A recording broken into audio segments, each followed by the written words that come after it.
ರೈತ ಸಂಘ ಹಾಗೂ ಹಸಿರು ಸೇನೆ ನೇತೃತ್ವದಲ್ಲಿ ಗುರ್ಲಾಪುರ ಕ್ರಾಸ್ನಲ್ಲಿ ನಡೀತಾ ಇರ್ತಕ್ಕಂಥ ಕಬ್ಬು ಬೆಳೆಗಾರರ ಒಂದು ಬೃಹತ್ ಪ್ರತಿಭಟನಾ ಈ ಕಾರ್ಯಕ್ರಮ, ಈ ಹೋರಾಟದ ನೇತೃತ್ವವನ್ನು ವಹಿಸಿರ್ತಕ್ಕಂಥ ರಾಜ್ಯ ರೈತ ಸಂಘದ ಗೌರವಾಧ್ಯಕ್ಷರಾಗಿರುವಂತಹ ಶಶಿಕಾಂತ್ ಗುರೂಜಿ ಅವರೇ,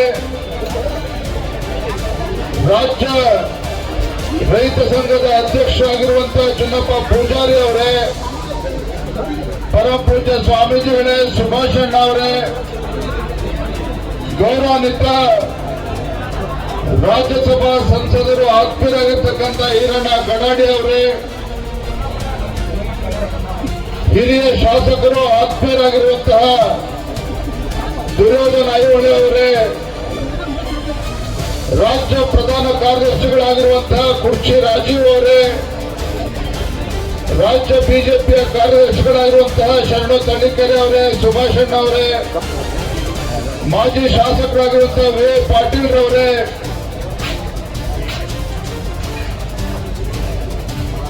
ಈ ಹೋರಾಟದಲ್ಲಿ ಭಾಗವಹಿಸಿರ್ತಕ್ಕಂಥ ಎಲ್ಲ ರೈತ ಬಂಧುಗಳೇ, ಪತ್ರಿಕಾ ಹಾಗೂ ಮಾಧ್ಯಮದ ಸ್ನೇಹಿತರೆ,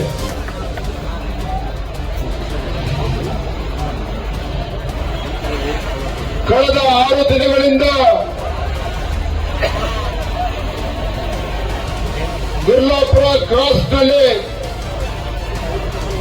ರೈತರನ್ನು ಪ್ರತಿಭಟನೆ ಮಾಡ್ತಾ ಇದ್ರು. ಆ ಸಂದರ್ಭದಲ್ಲಿ ನನಗೆ ಬೆಳಗಾವಿ ಜಿಲ್ಲೆ ಅಧ್ಯಕ್ಷ ಆಗಿರ್ತಕ್ಕಂಥ ಸುಭಾಷ್ ಪಾಟೀಲ್ ರವರು, ನಮ್ಮ ರಾಜ್ಯಸಭಾ ಎಂಪಿ ಅವರು, ನಮ್ಮ ಎಲ್ಲ ಪಕ್ಷದ ಮುಖಂಡರು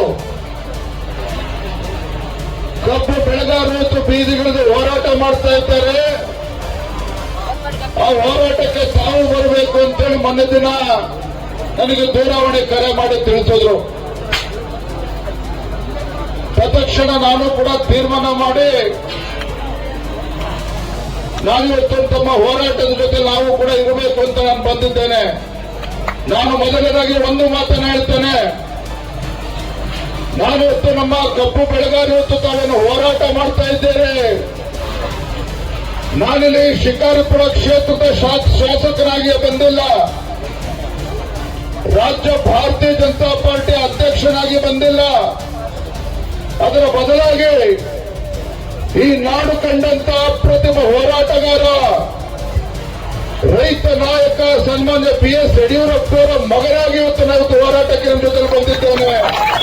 ರೈತ ನಾಯಕರ ಮಗನಾಗಿ ಹೋರಾಟಕ್ಕೆ ನಾನು ಬಂದಿದ್ದೇನೆ. ನಾನು ವೇದಿಕೆ ಮೂಲಕ ರಾಜಕಾರಣವನ್ನು ಮಾತನಾಡೋದಕ್ಕೆ ಇಷ್ಟಪಡೋದಿಲ್ಲ.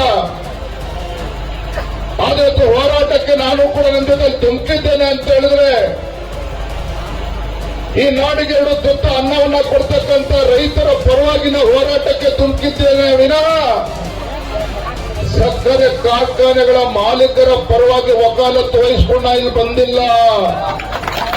ಸರ್ಕಾರಿ ಕಾರ್ಖಾನೆಗಳ ಮಾಲೀಕರ ಪರವಾಗಿನ ವಕಾಲತ್ತು ವಹಿಸಿಕೊಂಡು ಬಂದಿಲ್ಲ. ಈ ನಾಡಿಗೆ 2 ತುತ್ತು ಅನ್ನವನ್ನ ಕೊಡ್ತಕ್ಕಂಥ ರೈತನ ಬೆನ್ನೆಲುಬು ನಿಲ್ತಕ್ಕಂಥದ್ದು ಈ ರಾಜ್ಯದ ಪ್ರತಿಯೊಂದು ರಾಜಕೀಯ ಪಕ್ಷದ ಒಂದು ಆದ್ಯ ಕರ್ತವ್ಯ.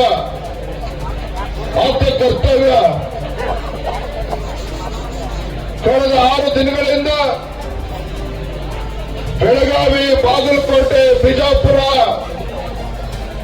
3 ಜಿಲ್ಲೆಗಳ ಕಬ್ಬು ಬೆಳೆಗಾರರು ಕಬ್ಬಿನ ಬೆಲೆ ನಿಗದಿ ಮಾಡಬೇಕು, ತಮ್ಮ ನ್ಯಾಯಯುತವಾಗಿರ್ತಕ್ಕಂಥ ಬೇಡಿಕೆಗೆ ನಾವು ಕೂಡ ಧ್ವನಿಗೂಡಿಸಬೇಕು ಅಂತ ಹೇಳಿ ನಾವಿವತ್ತು ಬಂದಿರತಕ್ಕಂಥದ್ದು.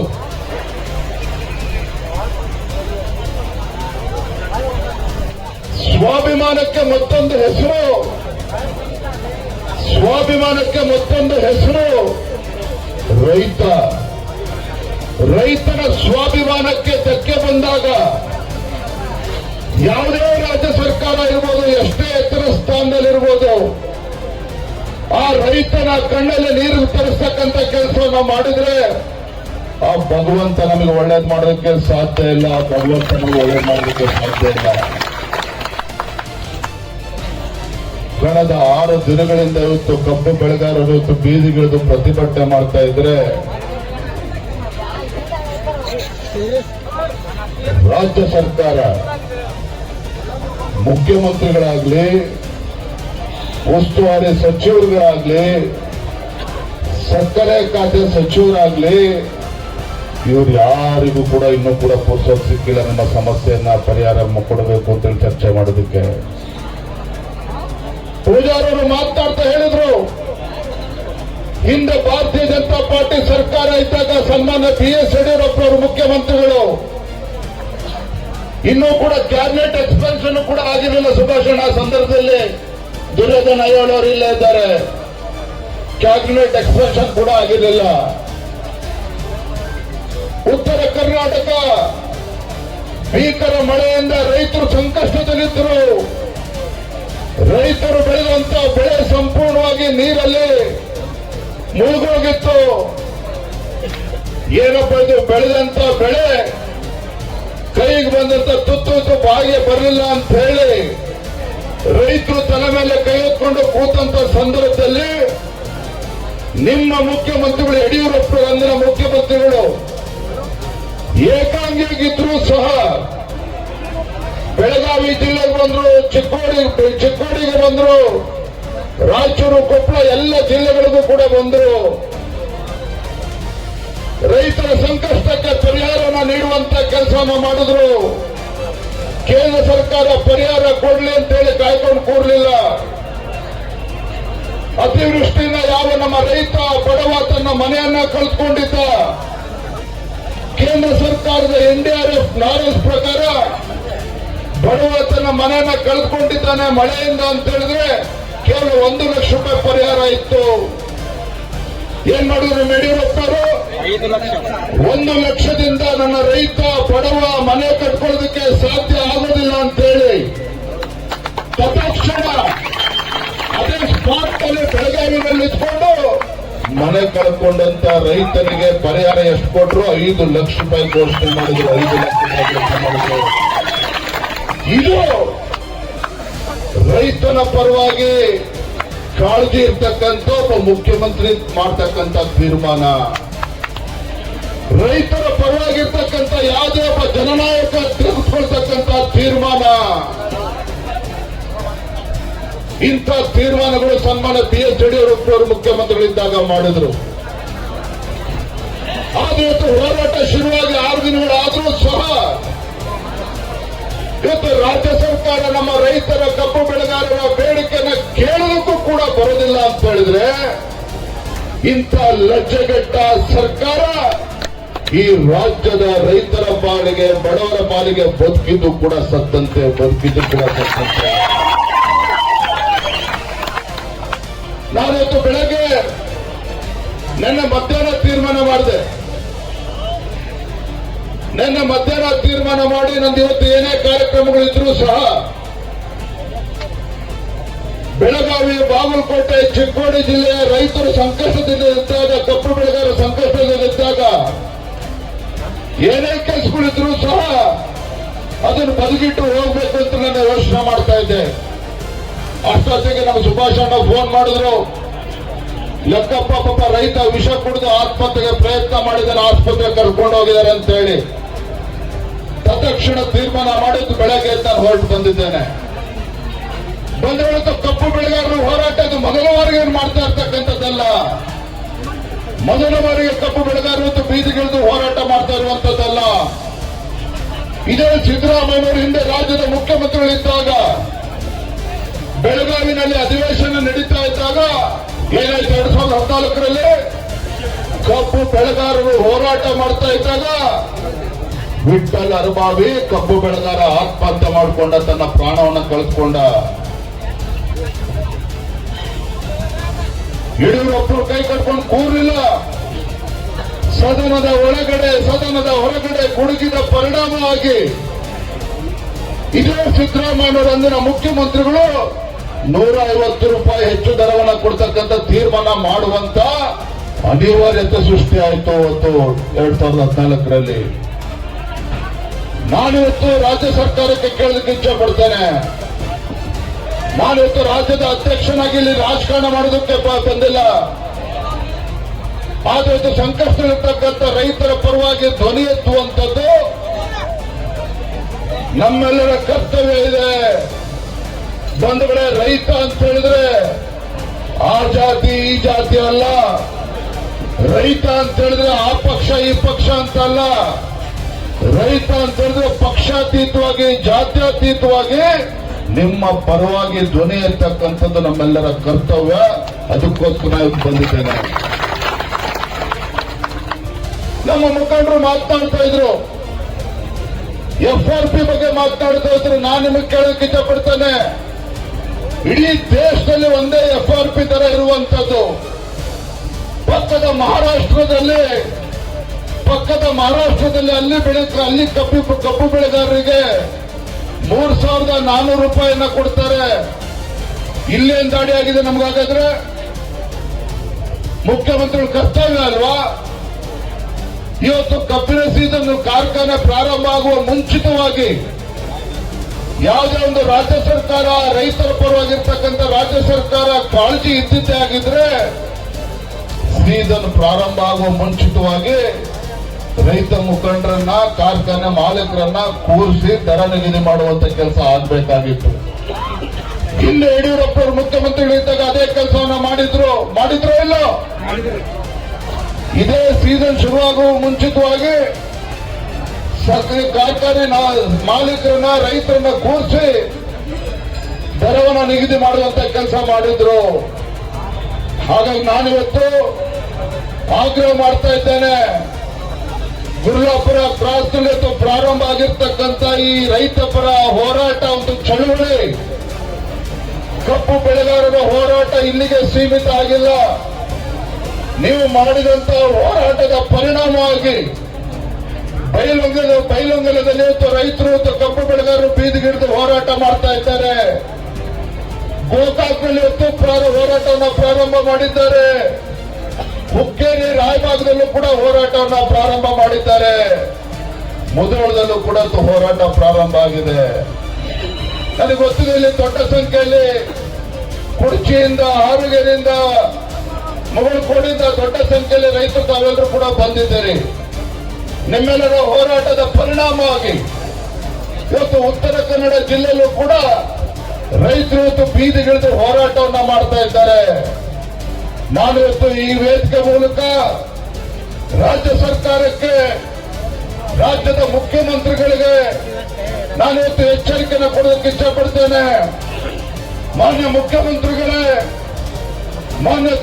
ಮಾನ್ಯ ಸಕ್ಕರೆ ಖಾತೆ ಸಚಿವರು, ಹಾಗೇನೆ ನಮ್ಮ ಉಸ್ತುವಾರಿ ಸಚಿವರುಗಳು ತಾವೇನಿದ್ದೀರಿ. ಈಗ ಸಮಯ 1 ಗಂಟೆ 10 ನಿಮಿಷ ಆಗಿದೆ. ನಮ್ಮ ಪೂಜಾರಿ ಅವರು ಮಾತನಾಡ್ತಾ ಹೇಳಿದ್ರು, ರಾಜ್ಯದ ಅಧ್ಯಕ್ಷರು 3-4 ತಾಸು ಇರಬೇಕು, ಇಲ್ಲಿದ್ದು ರೈತರ ಹೋರಾಟಕ್ಕೆ ಬೆಂಬಲವನ್ನು ಕೊಡಬೇಕು, ಪರಿಹಾರವನ್ನು ಕೂಡ ಕೊಡಬೇಕು ಅನ್ನೋ ಮಾತನ್ನು ಹೇಳಿದ್ದಾರೆ.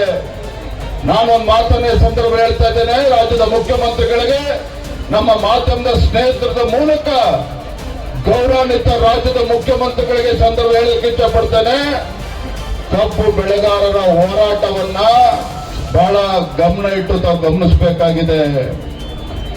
ಕಬ್ಬು ಬೆಳೆಗಾರರ ನ್ಯಾಯಯುತವಾಗಿರ್ತಕ್ಕಂಥ ಬೇಡಿಕೆ ನೀವು ಈಡೇರಿಸಬೇಕಾದಂತ ಕರ್ತವ್ಯ ರಾಜ್ಯ ಸರ್ಕಾರದಿದೆ. ತಾವು ಮುಂದಾಳತ್ವವನ್ನು ವಹಿಸಿ ಇವತ್ತು ಇವತ್ತು ಸೌಕರ್ಯಗಳೇನಿದ್ದಾರೆ ಅವನ್ನೆಲ್ಲ ಕೂರಿಸಿ ರೈತರಿಗೆ ಸರಿಯಾದ ರೀತಿ ಕಬ್ಬು ಬೆಳೆಗಾರರ ಬೇಡಿಕೆ ಸರಿಯಾದ ರೀತಿ ಉತ್ತರವನ್ನು ಕಂಡುಕೊಳ್ತಕ್ಕಂಥ ಕೆಲಸವನ್ನು ಮಾಡಿ ನಾನು ಆಗ್ರಹ ಮಾಡ್ತಾ ಇದ್ದೇನೆ. ಮಾನ್ಯ ಮುಖ್ಯಮಂತ್ರಿಗಳೇ, ಈಗ ಸಮಯ 1 ಗಂಟೆ 10 ನಿಮಿಷ ಆಗಿದೆ. ಸಮಯ 1 ಗಂಟೆ 10 ನಿಮಿಷ ಆಗಿದೆ. ಸಂಜೆ 5 ಗಂಟೆ ಒಳಗಾಗಿ ಅಧಿಕಾರಿಗಳು ಬರ್ತಾರೋ, ಉಸ್ತುವಾರಿ ಸಚಿವರು ಬರ್ತಾರೋ, ಸಕ್ಕರೆ ಸಚಿವರು ಬರ್ತಾರೋ ಅಥವಾ ಮುಖ್ಯಮಂತ್ರಿಗಳು ಎಲ್ಲಿ ಬರ್ತಾರೋ ನನಗೆ ಗೊತ್ತಿಲ್ಲ. ಕಬ್ಬು ಬೆಳೆಗಾರರ ನ್ಯಾಯಸಮ್ಮತ ಬೇಡಿಕೆಯನ್ನ ಈಡೇರಿಸುವವರೆಗೂ ಸಹ ನಾವಿಲ್ಲಿ ಎದ್ದೇಳೋದಿಲ್ಲ. ನಾಳೆ ದಿನ ನಮ್ಮ ಮುಖಂಡರು ಮಾತಾಡ್ತಿದ್ರು, ಅಣ್ಣ ನಾಳೆ ನೀವು ಹುಡುತಪ್ಪ ಇದೆ ಬೆಂಗಳೂರಿಗೆ ಹೋಗಿ ಬಹಳ ಜನ ಬರ್ತಾರೆ ಅಂತೇಳಿ. ರೈತರು ಬೀದಿಗಿಳಿದು ಹೋರಾಟ ಮಾಡ್ತಾ ಇರುವಾಗ, ಕಬ್ಬು ಬೆಳೆಗಾರರು ಬೀದಿಗಿಳಿದು ಹೋರಾಟ ಮಾಡುವಾಗ ನಿಮ್ಮ ವಿಜಯೇಂದ್ರ ಬೆಂಗಳೂರಲ್ಲಿ ಕುತ್ಕೊಂಡು ಹುಟ್ಟುಹಬ್ಬ ಆಚರಣೆ ಮಾಡುವಂತ ಪ್ರಶ್ನೆ ಇಲ್ಲ. ನಾನು ಕೂಡ ಇಲ್ಲೇ ಇರ್ತೇನೆ. ನಾಳೆ ಕೂಡ ನಮ್ಮ ಕಬ್ಬು ಬೆಳೆಗಾರರು ಹೋರಾಟಗಾರರು ತಾವೇನಿದ್ದೀರಿ, ನಾಳೆನೂ ಕೂಡ ಇಲ್ಲಿತ್ತು ನಮ್ಮ ರೈತರ ಸಮಸ್ಯೆಗೆ ಪರಿಹಾರ ಸಿಗಬೇಕು. ಆ ನಿಟ್ಟಿನಲ್ಲಿ ನಾಳೆನೂ ಕೂಡ ಒಂದ್ ಮಾತನ್ನು ಹೇಳ್ತೇನೆ. ಮತ್ತೊಮ್ಮೆ ನಾನು ಮತ್ತೆ ಹೇಳ್ತೇನೆ, ನಾನು ಯಡಿಯೂರಪ್ಪವ್ರ ಮಗ ಬಂದಿದ್ದೇನೆ. ಇಲ್ಲೇನೋ ನಿಮ್ ಚಪ್ಪಾಳೆ ಗಿಟ್ಟಿಸ್ಕೊಂಡು ಶಬಾಷ್ಗಿರಿ ತೆಗೆದುಕೊಂಡು ಹೋಗಿ ನಾನು ಬಂದಿಲ್ಲ. ಇವತ್ತು ಯಡಿಯೂರಪ್ಪ ಗುಡುಗಿದರೆ ವಿಧಾನಸೌಧ ನಡುಗುವುದು ಅಂತ ಹೇಳ್ತಾ ಇದ್ರು. ಯಡಿಯೂರಪ್ಪ ಗುಡುಗಿದರೆ ವಿಧಾನಸೌಧ ನಡುಗುವುದು ಅಂತ ಹೇಳ್ತಾ ಇದ್ರು. ಆದ್ರೆ ಇವತ್ತು ಹೇಳ್ತಾ ಇದ್ದೇನೆ, ಇವತ್ತು ಬೀದಿಗಳಿಗೆ ನಮ್ಮ ಕಬ್ಬು ಬೆಳೆಗಾರರನ್ನು ಹೋರಾಟ ಮಾಡ್ತಾ ಇದ್ದಾರೆ. ಈ ಹೋರಾಟದ ಕಿಚ್ಚು ಇಲ್ಲಿಗೆ ಆರಿಸ್ತಕ್ಕಂಥ ಕೆಲಸವನ್ನ ರಾಜ್ಯ ಸರ್ಕಾರ ಮಾಡಲಿಲ್ಲ ಅಂತ ಹೇಳಿದ್ರೆ ಇಡೀ ರಾಜ್ಯಕ್ಕೆ, ಈ ರೈತರ ಕಿಚ್ಚು ಇಡೀ ರಾಜ್ಯಕ್ಕೆ ಹರಡ್ತದೆ. ಅದಕ್ಕೆ ಮುಂಚಿತವಾಗಿ ರಾಜ್ಯ ಸರ್ಕಾರ ಎಚ್ಚೆತ್ತುಕೊಳ್ಬೇಕು ಅನ್ನೋ ಆಗ್ರಹವನ್ನ ಈ ಸಂದರ್ಭದಲ್ಲಿ ಮಾಡ್ತಾ, ನಿಮ್ಮ ಹೋರಾಟ ಇವತ್ತು ನ್ಯಾಯಬದ್ಧವಾಗಿದೆ. ನಿಮ್ಮ ಹೋರಾಟಕ್ಕೆ ಜಯ ಸಿಕ್ಕೇ ಸಿಗ್ತದೆ. ಯಾರು ಕೂಡ ಅಂಜುವಂತ ಪ್ರಶ್ನೆ ಇಲ್ಲ ಅನ್ನೋ ಮಾತನ್ನ ಈ ಸಂದರ್ಭದಲ್ಲಿ ಹೇಳ್ತಾ, ಇವತ್ತು ನಾನು ಕೂಡ ಸಂಜೆ 5 ಗಂಟೆ ತನಕ ಗಡುವನ್ನ ನೀಡಿದ್ದೇನೆ. ಮತ್ತೊಮ್ಮೆ ಹೇಳ್ತೇನೆ, ಉಸ್ತುವಾರಿ ಸಚಿವರಲ್ಲಿ ಇವತ್ತು ರೈತರು ಇವತ್ತು ಯಾವುದೇ ಅಹಂಕಾರ ಇಲ್ಲ. ರೈತರು ಯಾವುದೇ ಸೊಕ್ಕಿನಿಂದ ಇವತ್ತು ಇಲ್ಲಿ ಕೂತಿರ್ತಕ್ಕಂಥದ್ದಲ್ಲ. ರೈತರು ತಮ್ಮ ಹೊಟ್ಟೆ ಪಾಡು. ಇವತ್ತು ಸೌಕರ್ಯ ಒಳ್ಳೆ ಆರಾಮಾಗಿರ್ಲಿ, ನಮ್ದೇ ತಕರಾರಿಲ್ಲ. ಆದ್ರೆ ಅವರು ಆರಾಮಾಗಿರ್ಬೇಕು ಅಂತೇಳಿ ನಮ್ಮ ರೈತರು ಕೂಡ ಆರಾಮಾಗಿರ್ಬೇಕು. ಅವರು ಕೂಡ 2 ತುತ್ತು ಅನ್ನವನ್ನ ನೆಮ್ಮದಿಯಿಂದ ತಿನ್ನುವಂತ ದಿನಗಳು ಬರಬೇಕು. ಹಾಗಾಗಿ ಮತ್ತೊಮ್ಮೆ ಹೇಳ್ತೇನೆ, ಸಂಜೆ 5 ಗಂಟೆ ಒಳಗಾಗಿ ಸರ್ಕಾರ ಯಾವ್ದಾದ್ರು ಒಂದು ತೀರ್ಮಾನಕ್ಕೆ ಬರಬೇಕಾಗ್ತದೆ. ಇಲ್ಲ ನಾನೇ ನಾಳೆನೂ ಕೂಡ ನಿಮ್ ಜೊತೆ ಹೋರಾಟದಲ್ಲಿ ಇರ್ತೇನೆ ಅನ್ನೋ ಮಾತಾಡಿದ ಸಂದರ್ಭ ಹೇಳ್ತಾರೆ. ನಮ್ಮ ಹೋರಾಟಕ್ಕೆ ಜಯವಾಗಲಿ ಅಂತೇಳಿ ನಾನು ಮಾತಾಡ್ತಾ ಇದ್ದೇನೆ. ಬಲೋ ಭಾರತ್ ಮಾತಾ ಕಿ, ಬಲೋ ಭಾರತ್ ಮಾತಾ ಕಿ. ರೈತ ಪರ ಹೋರಾಟಕ್ಕೆ, ರೈತ ಪರ ಹೋರಾಟಕ್ಕೆ, ಕಬ್ಬು ಬೆಳೆಗಾರರ ಹೋರಾಟಕ್ಕೆ, ಕಬ್ಬು ಬೆಳೆಗಾರರ ಹೋರಾಟಕ್ಕೆ. ನಮಸ್ಕಾರ.